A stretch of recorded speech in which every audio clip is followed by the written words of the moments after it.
Hi, my name is Tim Carter, and this is the Apologetic and Outreach website of Landmark Missionary Baptist Church in Jacksonville, Arkansas. The title of this brief video is Where Wuest Went Wrong. It's a good way of remembering as a mnemonic device just how much can hinge and depend upon someone overlooking something in the text. For example, a finite verb and a participle. A finite verb can be transitive, it can be intransitive.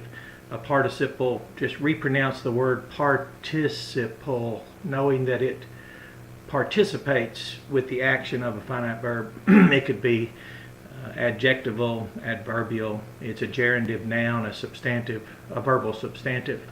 So where did Wuest go wrong in his expanded translation?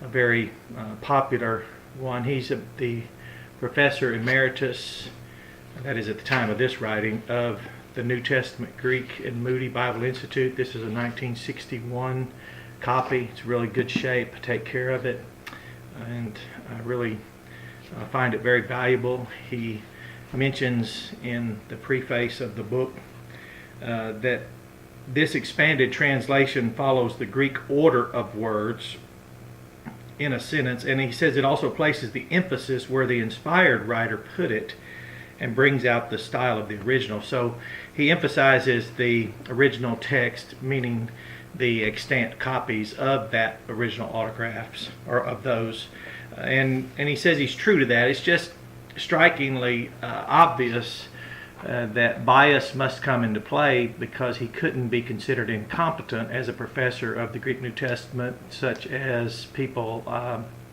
very competent in Greek, such as James White of Alpha and Omega Ministries. He misses this as well, or had overlooked it in his assertion of the abstract concept of regeneration precedes faith. R.C. Sproul, in his book, actually wrote that in a class he was taught by a professor that regeneration precedes faith. Just the term faith there in that assertion is an abstract concept. It doesn't say faith, the action to believe, or believing as a gerundive noun, or participle, participle, a participative substantive or verbal substantive or gerundive noun. So let's just read his translation in John 20:31 that we've noticed very carefully in this apologetic and outreach site, especially when it comes to saying something so absurd and abstract as regeneration precedes faith. How would we unpack that as the postmodern pastors and me trying to catch up with them are trying to say? And perhaps better, I would have said, as more of a modernist, that I would want to know how to deconstruct what they've constructed. And it says accordingly, many other attesting miracles did Jesus also perform in the sight of the disciples, which have not been written in this book. And here's the text that we want to look at carefully. But these things have been written and are on record. That's the perfect tense, and the fact that it holds force presently. In order that you may be believing that Jesus is the Christ, the Son of God, and in order that believing you may be having life in His name. First of all, that first term, believing, is actually an aorist subjunctive, and it says in order that you might believe. It's deliberative subjunctive, in order that you might deliberately believe. Punctular, the simplest form of action, that's a finite verb. And the next occurrence, believing, is a gerundive noun, verbal substantive, a participle referring to the person. And 1 John 5:1, let's see what he did there. It says, everyone who believes that Jesus is the Christ out from God has been born, and as a result is His child. That's in 1 John 5a, and it's on page 573 of this Wuest Expanded. Now it's odd that here he takes the participle, the verbal substantive, the gerundive noun that participates in the action of the finite verb, and in this case it's the perfect tense form, has been born, that's perfect passive, has been fathered out from the God and continues to be fathered. But he translated everyone who believes. So it's not unusual then for this to go viral and to be somewhat parasitic as it contaminates people's understanding. It's somewhat like we would say lost in translation, but it's not a small thing in the Koine text, and it's certainly not that Wuest here in his good work and labor and toil erred. He's competent, and maybe by the time he did this work he overlooked some things. Maybe bias is already there. But look at all the grief people have today over the abstract, absurd assertion, regeneration precedes faith. And I never said it. Someone told me we shouldn't be arguing about this. Well, there is no argument. The Bible absolutely states that the purpose of the gospel and the attesting miracles of Jesus, and of course their contextualized narratives, to have been written and remain on record, still standing in full force, is in order that we might deliberately cause ourselves to believe, that you might deliberately cause yourself to believe. Cause coming from the Hebrew text in the causal stem where it said Abram caused himself to believe. Deliberative coming from the subjunctive in the Koine text combined gives us a full understanding with no reason to void the causal that's established in the Old Testament, because Paul quotes that text in Romans about Abram believing, that is, deliberately bringing himself to this point to cause himself to believe, and he uses aorist tense, simplest form of action. So now we have causal and deliberative forms of the language, but it's a finite verb in John 20:31, and then it's followed by a verbal substantive generative noun, a participle,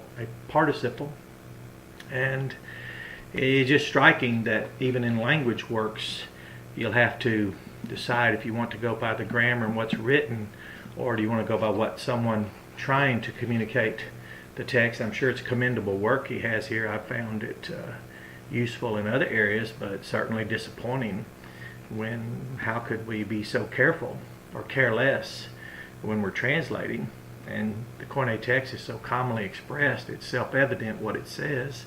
But again, this would help you not be so hard on yourself if you say, well, how could I have missed that? That's something so obvious. How could I have missed it? Well, we probably didn't miss it as much as we were misled by it. We were misled by reading things. But if you'll go to your common King James Version translation in John 20:31, it says believe and then believing, demonstrating the translator's knowledge of the aorist tense finite verb believe and his knowledge of a generative noun verbal substantive believing. And then in 1 John 5:1 they have another term in English. So we have believe, believing, and then they use believeth. Why? You'd have to ask those 50 plus translators, and whichever one did that. But in 1 John 5:1 they chose believeth, which is an English version that is used for both aorist and simple form of action, and then also the present form. So in 1 John 5:1 we says believes instead of believing, and in John 20:31 he says believing where it says believe. So you can see how that would really change the conversation and get it mixed up as, and that's why people like to pretend it's so complicated, because it's really not. We know that no Greek New Testament fails to differentiate those a finite verb from a participle, and no Greek New Testament places the new birth prior to the finite verb, the simplest form of action, to believe. So that's just good news. It'll help you. We have other language sources we can review in the future, but this was just simply so you can know where Wuest went wrong. And so don't be so difficult on yourself or on your friends when they have these banter or this conversation. And then I know a lot of people seem to be giving us feedback how disappointed they are in how such a large, huge religious conflict could arise and be incited.